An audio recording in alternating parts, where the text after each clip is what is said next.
ಇವಾಗ ಏನು ಮಾಡಾನೆ ಎಲ್ಗಾದ್ರೂ ಕೆಲ್ಸಕ್ಕೆ ಹೋಗೋಣ. ಹ್ಞೂ ಮತ್ತೆ ಇಬ್ರು ಕೆಲ್ಸಕ್ಕೆ ಹೋಗೋಣ. ಯಾವ್ದಾನ ಒಂದು ಕಾಯಮ್ಮಗೆ ಅಲ್ಲಿ ಯಾವುದೋ ಒಂದು ತೋಟ ನೋಡ್ಕೊಂಬದು ಕೆಲಸ ಐತಂತೆ. ತೋಟ ನೋಡ್ಕೊಂಡು ಹಂಗೇನೆ ಕಾಯಮ್ಮಗಿರೋಣ. ಕಾಯಮ್ಮಗೆ ಅಲ್ಲೇನೆ ಇದ್ಕೊಂಡು ಕೆಲಸ ಮಾಡ್ಕೊಂಡು ಹೋಗೋಣ. ಯಾವುದೇ ಇರಲ್ಲ.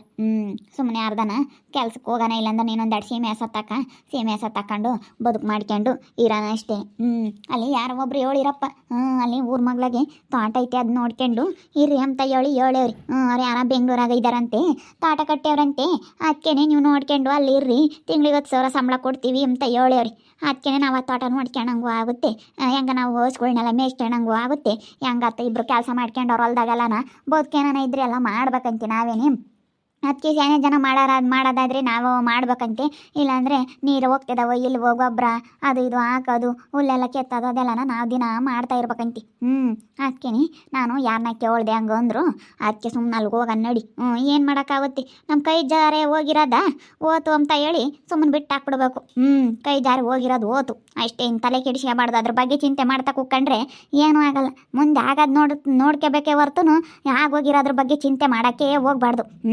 ಆಗೋಗಿರೋದ್ರ ಬಗ್ಗೆ ಸುಮ್ಮನೆ ಚಿಂತೆ ಮಾಡ್ಕೊಂಡು ಇಲ್ಲದ್ದೆಲ್ಲ ಸುಮ್ಮನೆ ಟೆನ್ಷನ್ ತಗೊಂಡು ಸುಮ್ಮನೆ ಚಿಂತೆ ಮಾಡ್ಕೊಂಬತ್ಕಿನ್ನ ಮುಂದೆ ಆಗೋದು ನೋಡ್ಕೋಬೇಕು. ಅಷ್ಟೇ. ಸುಮ್ಮನೆ ಹೋಗೋಣತ್ತ ಇಬ್ರು. ನಾನು ಹಂಗೆ ನಿರ್ಧಾರ ಮಾಡಿ ಏನು ಮಾಡೋಕ್ಕಾಗುತ್ತೆ. ಇವಾಗ ಏನು ಮಾಡೋಕ್ಕಾಗಲ್ಲ. ನಾವು ಅವಾಗ ಮೋಸ ಮಾಡಿ ಬರೆಸ್ಕೊಂಡಿವಿ. ನಾವು ಹಂಗೆ ಮೋಸ ಮಾಡಿ ಬರೆಸ್ಕೋಬಾರ್ದಾಗಿತ್ತು. ಯಾರದೇ ಆಗಲಿ ಆಸ್ತಿ ಮೋಸ ಮಾಡಿ ಬರೆಸ್ಕೊಂಡಿದ್ದು ಉಳಿಯಲ್ಲ ಅಂಬೋದು ಗೊತ್ತಾಗ್ಬಿಡ್ತು ನನಗೆ. ಏನಾಗಲ್ಲ ಬಿಡು, ಮೋಸ ಮಾಡಿ ಬರೆಸ್ಕೊಂಡು ನಾವು ಗೆದ್ದುಬಿಟ್ವಿ ಅಮ್ಮಂಗೆ ಆಯ್ತು. ಆದರೆ ದೇವ್ರಂಬನು ಇವಾಗ ನಮ್ಮ ಮುರುಗ್ಬಿಟ್ಟ. ಏನು ಮಾಡೋಕ್ಕಾಗಲ್ಲ. ಇವಾಗ ದುಡ್ದು ನಾವು ಚೆನ್ನಾಗಾಗೋದು ನೋಡ್ಬೇಕಷ್ಟೇ. ನಾನು ಇವಾಗ ಐತೆ ಎಂಬುದು ಒಂದು ಇದಕ್ಕೋಸ್ಕರ ನಾನು ಇಷ್ಟು ದಿವಸ ಎಲ್ಲೂ ಕೆಲ್ಸಕ್ಕೆ ಹೋಗ್ತಿರ್ಲಿಲ್ಲ, ಎಲ್ಗೂ ಹೋಗ್ತಿರ್ಲಿಲ್ಲ. ಆ ಧೈರ್ಯದ ಮೇಲೆ ಇದ್ದೆ ಅಷ್ಟೇ. ಈ ಪಟ್ಟಿನ ಒಂದು ಗಟ್ಟಿ ನಿರ್ಧಾರ ತಗೊಂಡು ಚೆನ್ನಾಗಿ ದುಡ್ದು ಚೆನ್ನಾಗೇ ಆಗ್ಬೇಕು ಅಂಬೋದಿರ್ಬೇಕು ಅಷ್ಟೇ. ಏನು ಮಾಮ ಅದನ್ನೇ ಯೋಚನೆ ಮಾಡ್ತಾ ಕೂಕಂತೀಯಲ್ಲ ಮಾಮ ನೀನು. ಇನ್ನು ಅದ್ರ ಬಗ್ಗೆ ಯೋಚನೆ ಮಾಡೋದು ಬಿಟ್ಟು ಇನ್ನು ನಾವು ಕೆಲಸ ಸ್ಟಾರ್ಟ್ ಮಾಡಿ ಚೆನ್ನಾಗಿ ದುಡ್ದು ಚೆನ್ನಾಗಾಗೋದು ನೋಡೋಣ ಅಷ್ಟೇ. ಇವಾಗ ಅದ್ರ ಬಗ್ಗೆ ತಲೆ ಕೆಡಿಸ್ಕೊಬೇಡ. ಅವ್ರು ತಗೊಂಡವ್ರೆ. ಇವಾಗ ನಮ್ದೇನೇನು ತಗೊಂಡಿಲ್ಲ. ಅವ್ರು ತಗೊಂಡವ್ರೆ ಬಿಡು. ಏನು ಮಾಡೋಕ್ಕಾಗಲ್ಲ.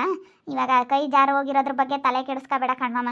ಇನ್ನು ಚೆನ್ನಾಗಿ ಆಗೋದು ನೋಡ್ಕೋಬೇಕು. ಅದನ್ನ ಮನಸ್ಸಿಂದ ತೆಗ್ದಾಕಿ ಇನ್ನು ನಾವು ಮುಂದುವರಿಯೋದು ನೋಡ್ಕೋಬೇಕೇ ಹೊರ್ತು ಅದನ್ನ ಯೋಚನೆ ಮಾಡ್ಕೊಂಡು ಕೂತ್ಕೊಂಡ್ರೆ ಸುಮ್ಮನೆ ಇಲ್ಲದೆಲ್ಲ ಕಾಯಿಲೆ. ಆಗೋಗಿರೋದ್ರ ಬಗ್ಗೆ ತಲೆ ಕೆಡಿಸ್ಕೊಬೇಡ.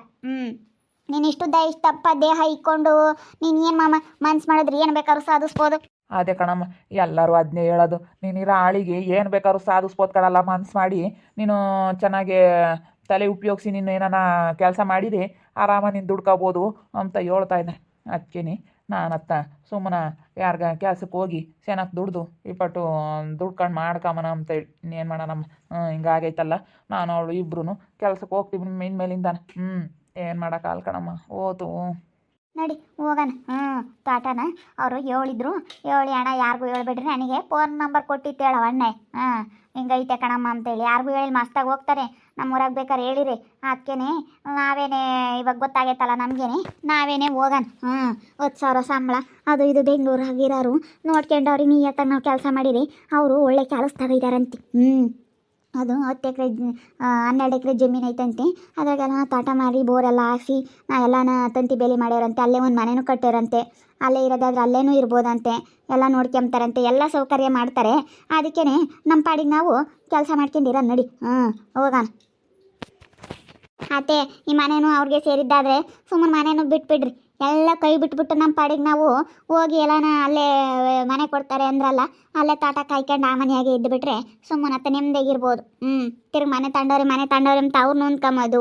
ಮತ್ತು ಯಾಕೆ ಸುಮ್ಮನೆ ನಾವು ಅವ್ರ ಮನೆಯಾಗ ಇದ್ದೀವಿ ಅಂತ ನಮಗೂ ಮನಸ್ಸಿನಾಗ ಇರುತ್ತೆ. ಯಾಕೆ ಸುಮ್ಮನೆ ಕೈ ಎತ್ತಲ್ಲ ಬಾಯಿ ಎತ್ತಲ್ಲ ನೋಡು. ಹಿಂಗೆ ಅವ್ರ ಮನೆ ತಗೊಂಡ್ರದಕ್ಕೆ ನಮಗೆ ಕೈ ಎತ್ತುತ್ತಿರಲಿಲ್ಲ ಬಾಯಿ ಎತ್ತುತ್ತಿರಲಿಲ್ಲ. ಎಷ್ಟು ಮಾಡಿದ್ರು ಎಷ್ಟು ದುಡ್ಡು ದುಡಿದ್ರು ನೀರನ್ನ ಹೋಮ ಮಾಡ್ದಂಗೆ ಆಗೋದು ಅಷ್ಟೇ. ನಾನು ಹೋಗಿ ಹೇಳ್ಬತ್ತೀನಿ. ಈಗಳಪ್ಪ ಅಂತ ಹೇಳಿ ಮನೆ ಪತ್ರನೂ ಎಲ್ಲ ಕೊಟ್ಟು ಈ ಮನೆ ಆ ಮನೆ ಎರಡು ಅವ್ರಿಗೆ ಸೇರುತ್ತೆ. ನಮ್ಮದು ಒಂದು ಇವಾಗ ಆನಂದ ಇರೋದು ನಮ್ದು ಅದು ಒಂದೇ. ನಾವು ಅವಾಗ ನಮ್ಮ ಅಪ್ಪ ದುಡ್ಡು ತಗೊಂಡಿರೋದು ಇದು ಅವ್ರಿಗೆ ಸೇರಿದ್ದು. ಅದಕ್ಕೆ ಅತ್ತ ಸುಮ್ಮನೆ ಅವ್ರಿಗೆ ಎಲ್ಲ ಕೊಟ್ಬಿಟ್ಟು ನಮ್ಮ ಪಾಡಿಗೆ ನಾವೆಲ್ಲ ಒಂದು ತೋಟದ ಮನೆಯಕ್ಕೆ ಹೋಗಿ ಸುಮ್ಮನೆ ಇದ್ದು ಬಿಡೋಣ ಕಣಮ್ಮ. ಬೇಡ ಮೋಸದ್ದು ಯಾರ್ದು ತಿಂದರೆ ಯಾರ್ದು ಉದ್ಧಾರ ಆಗಲ್ಲ. ಅದಕ್ಕೇ ನಾವು ಉದ್ಧಾರ ಆಗಿಲ್ಲ ಕಣಮ್ಮ. ಇಷ್ಟು ದಿವಸ ನಾವು ಏನೇ ಮಾಡಿರೋ ನಾವು 50,000 ಲಕ್ಷಗಟ್ಟಲೆ ಬಂದ್ರೂ ದುಡ್ಡು ನಮ್ಮ ಕೈಯಾಗೆ ಉಳಿತಿರ್ಲಿಲ್ಲ. ನಮ್ಮ ಹುಡುಗರು ಓದ್ವು ದುಡ್ಕೊಂಬಂದ್ವು. ಬೆಂಗ್ಳೂರಿಗೆ ಹೋದ ನಮ್ಮ ಕಂಟಿ ಇಬ್ರು. ನಮ್ಮ ಕಂಟಿನೂ ಕಾರ್ ಓಡ್ಸೋಕೆ ಹೋದ. ಅವನು ದುಡಿಯೋಕೆ ಹೋದ. ದೊಡ್ಡವನು ಅವನು ಏನೇನೋ ಹೋಲ್ಸೇಲ್ ಅಂಗಡಿ ಹಾಕಂತ ದುಡ್ಕೊಂಬಂದ. 8-10 ಲಕ್ಷ ದುಡ್ಕೊಂಬಂದು ಅಂಗಡಿ ಹಾಕಿದ್ರು ಎಲ್ಲ ಲಾಸ್ ಎದ್ದೋತು. ಇವಾಗ ಯಾವ ಮನೆ ಈ ಮನೆ ಬಿಟ್ಟು ಅವರು ಬೇರೆ ಕಡೆಗೆ ಹೋಗ್ಬೇಕಾಗಿತ್ತು, ಉದ್ಧಾರ ಆಗ್ಬೇಕಾಗಿತ್ತು ಅಮ್ಮಂಗೆ ಆಗೈತೆ ಕಣಮ್ಮ. ಅದಕ್ಕೇನೆ ಇವನು ಎಲ್ಲ ಮನೆ ಪತ್ರ ಎಲ್ಲ ತಗೊಂಡೋಗಿ ಕೊಟ್ಟು ನಮ್ಮ ಪಾಡಿಗೆ ನಾವು ಹೋಗೋಣ ನಡೀರಿ. ಏನೋ ಆಗುತ್ತೆ. ಅಷ್ಟೇ ಕಣ್ಮಮ್ಮ. ಆಗ ಅಂತ ಒಳ್ಳೆ ಮನಸ್ಸಿದ್ರೆ ದೇವರು, ನಾವು ಒಳ್ಳೆ ಮನಸ್ಸಿಂದನ ಒಳ್ಳೆ ರೀತಿಯಿಂದ ನಡ್ಕೊಂಡ್ರೆ ಎಲ್ಲಿ ಬೇಕಾದ್ರೂ ದೇವರು ಒಂದು ಕಡೆಗೆ ಸಹಾಯ ಮಾಡ್ತಾನೆ. ಅದಕ್ಕೇನೆ ಇವಾಗ ನಾವು ಇದ್ರ ಬಗ್ಗೆ ತಲೆ ಕೆಡಿಸ್ಕೊಂಬದು ಬೇಡ.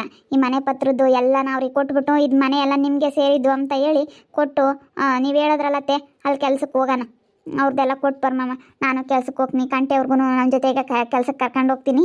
ಕೆಲ್ಸಕ್ಕೆ ಕರ್ಕೊಂಡೋಗಿ ಎಲ್ಲರೂ ಚೆನ್ನಾಗಿ ದುಡ್ದು ಚೆನ್ನಾಗಿ ಆಗೋಣ ಅಷ್ಟೇ. ಇವಾಗ ಸುಮ್ಮನೆ ಯಾಕೆ ಇವಾಗ ಅದನ್ನೇ ಯೋಚನೆ ಮಾಡ್ಕೊಂಡು ಕೂತ್ಕೊಂಡ್ರೆ ಏನೂ ಆಗೋದಿಲ್ಲ.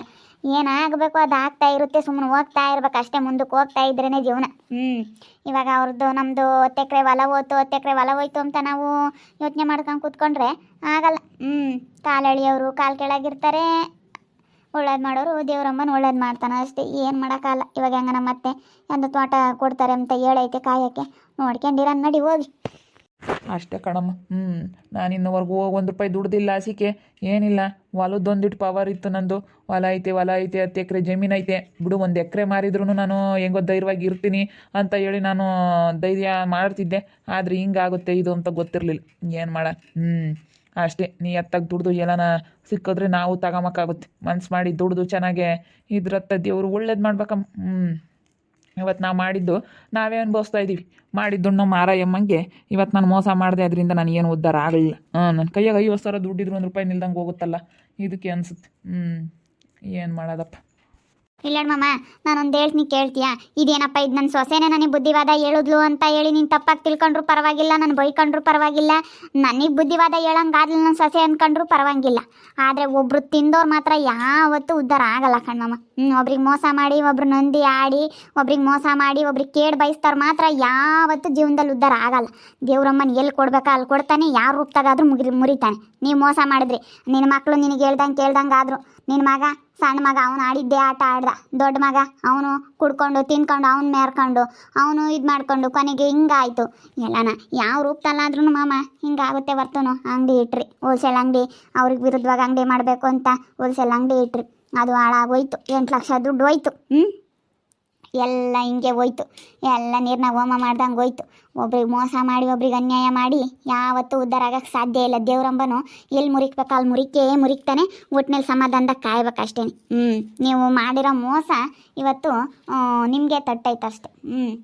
ನೀವಾಗ ನೀವು ಮಾಡಿರೋದು ನೀವೇ ಊಟ ಮಾಡ್ತಾ ಇದ್ದೀರಿ ಕಣ್ಮಮ್ಮ. ಬೇರೆಯವ್ರು ಯಾರು ಮಾಡಿಲ್ಲ, ಬೇರೆಯವ್ರು ಯಾರು ಉಂಬಲ್ಲ. ಮಾಡಿದ್ದುಣ್ಣು ಮಾರಾಯ. ಕಣಮ್ಮ, ಏನು ಮಾಡೋಕ್ಕಾಗುತ್ತೆ ತಮ್ಮ. ಅಷ್ಟೇ. ನಾನಿವಾಗ ಸವಸ ಬೇಡ, ಸುಮ್ಮನೆ ನಿಯತ್ತಿಂದ ₹10 ದುಡಿ ಅನ್ಕಣಪ್ಪ. ನಿಯತ್ತಿಂದ ದುಡಿಯೋಣ ಅಂತ ಹೇಳ್ತಾ ಇದ್ದೀನಿ. ₹10 ದುಡಿ, ನಿಯತ್ತಿಂದ ದುಡಿಬೇಕು. ನಿಯತ್ತಿಂದ ದುಡಿದು ನಮ್ಮ ಕೆಲಸದ ಮೇಲೆ ನಾವು ಶ್ರದ್ಧೆ ಇಟ್ಟು, ನಮ್ಮ ಕೆಲಸ ದೇವ್ರು ಕೊಟ್ಟಿರೋ ಕೆಲಸ ನಮಗೆ ಯಾವುದಾದ್ರೂ ಒಂದು ಕೆಲಸನ ಕಣ್ಣಿಗೆ ಹೊತ್ಕೊಂಡು ಮಾಡಿದ್ರೆ ದೇವ್ರಮ್ಮನ ಎಲ್ಲ ಒಂದು ಕಡೆಗೆ ಆಶೀರ್ವಾದ ಮಾಡ್ತಾನೆ ಕಣಮ್ಮ. ನಾನು ಅದನ್ನೇ ಹೇಳ್ತಾ ಇದ್ದೀನಿ. ಹೋಗಿ ಕೇಳ್ಕೊಂಡು ಅವ್ರನ್ನೆಲ್ಲ ಕೇಳ್ಕೊಂಡು ತೋಟ ನೋಡ್ಕೊಂಡಿರ್ತೀವಿ ಅಂತ ಹೇಳೆಲ್ಲ ಮಾತಾಡ್ಕೊಂಡು ಹೋಗಿ ಸಂಬಳ ಏನು ಎತ್ತ ಎಲ್ಲ ಮಾತಾಡ್ಕೊಂಡು ಬರ್ತೀವಿ. ಈ ಪತ್ರ ಎಲ್ಲ ತಾಂಡೋಗಿ ಚಂದ್ರಪ್ಪನ ಕೈಗೆ ಒಪ್ಪಿಸಿ ನಮ್ಮ ಪಾಡಿಗೆ ನಾವೆಲ್ಲ ಗಂಟು ಮುಟ್ಟೆ ಕತ್ಕೊಂಡು ಅಲ್ಲಿಗೆ ಹೋಗಿ ನಮ್ಮ ಕೆಲಸ ನಾವು ಮಾಡ್ಕೊಂಡು ಇದು ಬಿಡೋಣ. ಸರಿ ಕಣತ್ತೆ, ಆಯಿತು. ನಮ್ಮ ಮಾವ ಮೋಸ ಮಾಡಿ ಇವತ್ತು ನೋಡು ಮಾಡಿದ್ದು ನಾವು ಮಾರಾಯ ಅನ್ನಂಗೆ ನಮ್ಮ ಮಾವನಿಗೆ ಇವಾಗೆಲ್ಲ ಅರ್ಥ ಆಗೈತಿ. ಏನೇ ಅಂದ್ರೂ ಎಷ್ಟೇ ಅಂದ್ರೂ ನಮ್ಮ ಮಾಮ ಮೋಸ ಮಾಡಿದ್ದು ಮೋಸನೇ. ಅದಕ್ಕೆ ಮತ್ತೆ ಮೋಸ ಮಾಡಿದ್ದಾಗಲಿ, ಅನ್ಯಾಯ ಮಾಡಿದ್ದಾಗಲಿ, ಈಗ ಒಬ್ರಿಗೆ ಕೇಡು ಬಯಸ್ತಾರಾಗಲಿ ಯಾವತ್ತೂ ಉದ್ಧಾರ ಆಗೋದಕ್ಕೆ ಸಾಧ್ಯ ಆಗಲ್ಲ ಅನ್ನೋದಕ್ಕೆ ಇದೇ ಸಾಕ್ಷಿ. ಎಷ್ಟು ನಮ್ಮ ಮಾವ ನಂದು 10 ಎಕರೆ ಜಮೀನು ಐತೆ ಅಂತ ಹೇಳಿ ಮೆರೆದಾಡ್ತಾ ಇತ್ತು. ದೇವ್ರಮ್ಮನ ಎಲ್ಲಿ ಮುರಿಕ್ಬೇಕು ಅಲ್ಲಿ ಮುರಿಕ್ಬಿಟ್ಟ. ಎಲ್ಲಿ ಏನು ಮಾಡಬೇಕು ಅದನ್ನು ಮಾಡಿಬಿಟ್ಟ ದೇವರು. ನೋಡ್ತಾ ಇರ್ರಿ, ನೆನನಾಗ್ಬೋದು ಅಂತ ಮುಂದಿನ ಭಾಗದಲ್ಲಿ ನೋಡ್ತಾ ಇರ್ರಿ. ಹಾಗೆ ವಿಡಿಯೋ ಬಗ್ಗೆ ನಿಮ್ಮ ಅಭಿಪ್ರಾಯನ ಕಮೆಂಟ್ ಮಾಡಿರಿ. ಹಾಗೆ ವಿಡಿಯೋ ಇಷ್ಟ ಆಗಿದ್ರೆ ಲೈಕ್ ಮಾಡಿರಿ, ಶೇರ್ ಮಾಡಿರಿ. ಇನ್ನೂ ನಮ್ಮ ಚಾನಲ್ನ ಯಾರೇ ಸಬ್ಸ್ಕ್ರೈಬ್ ಮಾಡ್ಕೊಂಡಿಲ್ಲ ತಪ್ಪದೆ ಕೂಡಲೇ ಸಬ್ಸ್ಕ್ರೈಬ್ ಮಾಡ್ಕೊಳ್ಳಿ. ಓಕೆ ವೀಕ್ಷಕರೇ, ಧನ್ಯವಾದಗಳು.